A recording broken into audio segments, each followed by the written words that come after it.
അവസാനിക്കുമോ മനുഷ്യൻ? മനുഷ്യൻ മതങ്ങളെ സൃഷ്ടിച്ചു, മതങ്ങൾ ദൈവങ്ങളെ സൃഷ്ടിച്ചു, ദൈവങ്ങൾ സ്നേഹം പഠിപ്പിച്ചു. പക്ഷേ ഇന്ന് മനുഷ്യൻ തന്നെ ഈ ലോകത്തെ നശിപ്പിക്കാൻ ഒരുങ്ങുന്നു. ഇന്ന് ഇവിടെ സ്നേഹമെവിടെ?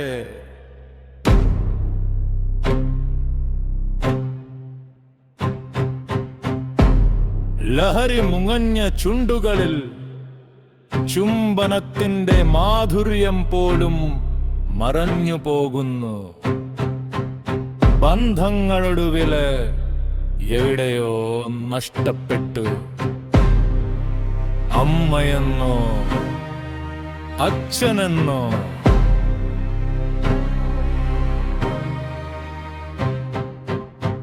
തിരിച്ചറിയാതെ രക്തബന്ധങ്ങളെപ്പോലും മറക്കുന്ന കാലം, നമ്മൾക്ക് കിട്ടാതെ പോയ ഓരോ സൗഭാഗ്യവും സ്വന്തം മക്കൾക്കു കിട്ടട്ടെ എന്നായിരുന്നു ഓരോ മാതാപിതാക്കളുടെയും ജീവിത പ്രാർത്ഥന.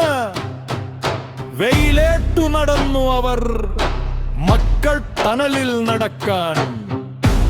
സ്വന്തം ആഗ്രഹങ്ങൾ മാറ്റിവെച്ചു മക്കളുടെ സ്വപ്നങ്ങൾ പൂവണിയാൻ. പക്ഷേ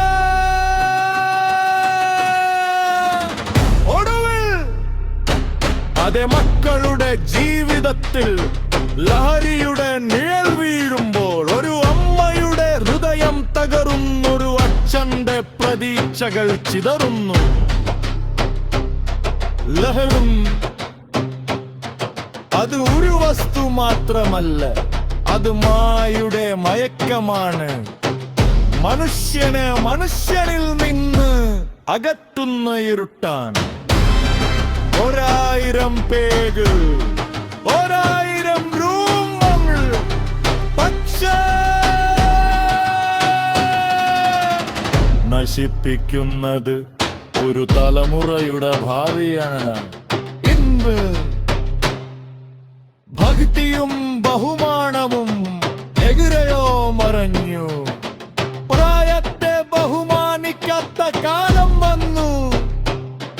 അനുഭവം വാങ്ങേണ്ട കൈകൾ അടിക്കാൻ ഉയരുന്ന വേദനാജനകമായ കാഴ്ചകൾ ഓരോ രക്ഷിതാവിനും ഇന്ന് പേടിയാണ്. വാതിൽ തുറക്കുന്ന ഓരോ ശബ്ദത്തിലും ഒരു ചോദ്യം: എന്റെ കുഞ്ഞ് സുരക്ഷിതനാണോ? പഴയ തലമുറകൾ നിശബ്ദമായി പ്രാർത്ഥിക്കുന്നു. ദൈവമേ, ഞങ്ങൾ കണ്ടാലും തിരികെ തരണമെന്നില്ല. പക്ഷേ ഞങ്ങളുടെ മക്കളുടെ ഭവിഷ്യത്വം മാത്രം തരണമേ. കാരണം ലഹരിയുടെ ലോകത്ത് രാജാവാകാൻ ശ്രമിക്കുന്ന തലമുറ ഒരു നാൾ സ്വന്തം ജീവിതത്തിന് അടിമയാകും. നാളെ എന്തായിരിക്കും എന്നറിയാതെ ഈ ലോകം കാത്തിരിക്കുന്നു. ഒരു ചോദ്യം മാത്രം: നാം വളർത്തുന്നത് ഒരു പുതിയ തലമുറയെയോ അല്ലെങ്കിൽ നമ്മുടെ കൈകൊണ്ട് തന്നെ നശിക്കുന്ന ഒരു ഭാവിയെയോ? ഇനിയും വൈകിയിട്ടില്ല. സ്നേഹം തിരികെ കൊണ്ടുവരാം. നമുഭേദം തിരികെ തരുത്തക്കാം. മനുഷ്യരെ വീണ്ടും